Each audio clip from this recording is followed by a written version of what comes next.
જય કષ્ટભંજન દેવ. આજ સાહેબ પાસેથી આપણે હનુમાનજી મહારાજના દિવ્ય પાઠ વિશે જાણીશું કે દિવ્ય પાઠ કરવાથી આપણને શું મળે. તો સાહેબ તમારું શું કેવું? દિવ્ય પાઠ ચોક્કસપણે દાદાના એક હનુમાન ચાલીસા લોકો જાણતા હોય છે કે હનુમાન ચાલીસા કરવાથી દુઃખ દૂર થતા હોય છે, પરંતુ સાથે સાથે 5 એવા દિવ્ય પાઠ છે. એની વાત કરીએ તો એ દિવ્ય પાઠની વાત કરીએ તો 5 દિવ્ય પાઠમાં પ્રથમ 5 છે બજરંગ બાણ.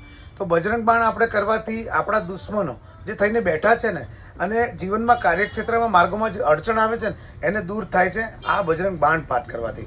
બીજો એવો પાઠ છે જે સુંદરકાંડ. આ સુંદરકાંડનો પાઠ કરવાથી કાર્યસ્થળની અંદર જે રૂકાવટો જેને પણ આવે છે ને એ અને કર્મક્ષેત્રની અંદર જ્યારે એકાગ્રતા રહેતી નથી, તો સુંદરકાંડ કરવાથી એકાગ્રતા તમારી મજબૂત થાય છે. ત્રીજો પાઠ એ હનુમાન અષ્ટકનો છે. હનુમાન અષ્ટક પાઠ કરવાથી અજ્ઞાત શત્રુઓ બની બેઠેલા દુશ્મનો જે જૂના અને એનાથી ભય એ બાધાઓથી આપણને સુરક્ષા મળતો આ જે પાઠ છે હનુમાન અષ્ટક એ રોજ કરવો જોઈએ. ચોથો પાઠ છે હનુમાન બાહુક.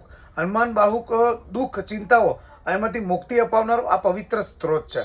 અને સાથે સાથે હનુમાન મંત્ર તો કેમ બોલાય? હનુમાન મંત્ર એટલે ઓમ હમ હનુમંતે નમઃ. આ પાઠ કરવાથી નકારાત્મક શક્તિ, કાળા જાદુ, ખરાબ નજર, ભય ઘણી બાબતોને લઈને સુરક્ષા મળતો આ મંત્ર છે. એટલે આ કવચ પૂરું પાડતું આ મંત્ર રોજ કરવો અને સાથે સાથે હનુમાન ચાલીસા તો રોજ કરવી. તો દિવ્ય પાઠ રોજ કરવા. જય કષ્ટભંજન.